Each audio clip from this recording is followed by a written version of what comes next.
السلام علیکم۔ عمران خان نے آج آرمی چیف کو خط لکھا ہے۔ اس سے پہلے انہوں نے 349 صفحات کا ایک خط چیف جسٹس کے نام لکھا تھا، اور اس میں انہوں نے رجیم چینج کے بعد 2 سال میں جو تباہی ہوئی ہے، انسانی حقوق کی بدترین خلاف ورزیاں ہوئی ہیں، الیکشن پہ ڈاکہ پڑا ہے، چادر اور چار دیواری محفوظ نہیں ہے، سیاسی ورکروں کے خلاف جھوٹے دہشت گردی کے FIRs درج ہوئے ہیں، اس سب کا احاطہ کیا تھا۔ اور آج جو جنرل عاصم منیر صاحب کے نام خط لکھا ہے، اس میں انہوں نے کچھ بہت ہی دانشمندانہ باتیں کی ہیں کہ اپنی پالیسیوں پہ نظر ثانی کیجیے گا۔ آلریڈی ہم دہشت گردی کے خلاف جنگ میں فوج قربانی دے رہی ہے، روزانہ ہمارے جوان شہید ہو رہے ہیں۔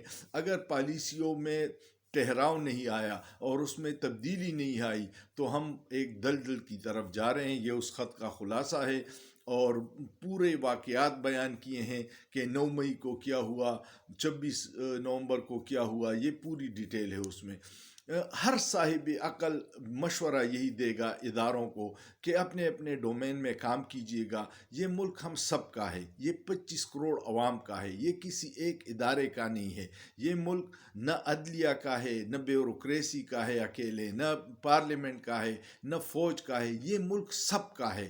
سارے اداروں مل کے ریاست بناتی ہے۔ 25 کروڑ عوام کی طاقت ہے اس ملک میں۔ اگر ہم نے ہوش سے کام نہیں لیا تو خطے میں ہمارے دشمن بہت زیادہ ہیں، اور گھر سے بھی اگر ناراضگی شروع ہو جائے تو پھر دشمن کا کام آسان ہوتا ہے۔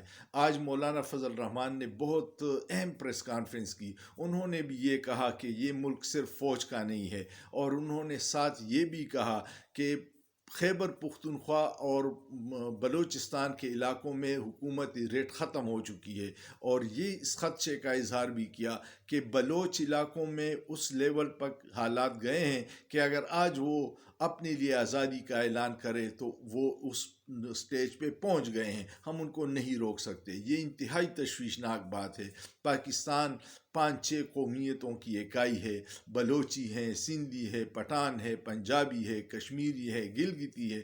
اگر کوئی ایک ناراض ہے، ان کی ناراضگی دور کرنی چاہیے، اور ان کا ایک سب سے 2 بڑے مسئلے ہیں: ایک وسائل پہ ان کا اختیار نہیں ہے، اور دوسرا مسنگ پرسن ہے۔ ان مسئلوں کو اگر آپ ایڈریس نہیں کریں گے، سیاسی معاملات سیاسی طریقے سے حل نہیں کریں گے، ہر مسئلے کا حل بندوق نہیں ہے، بندوق سے معاملات بگڑ جاتے ہیں۔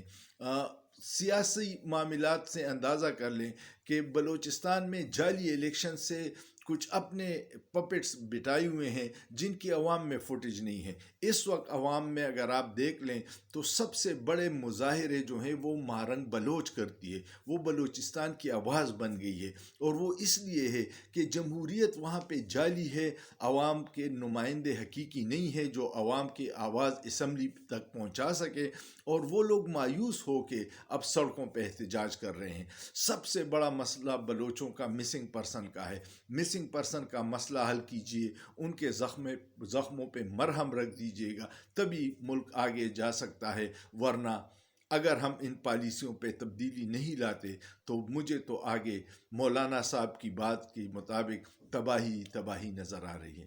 اللہ پاکستان کو اپنے حفظ و امان میں رکھے، لیکن سوچئے، سوچنا جرم نہیں ہے۔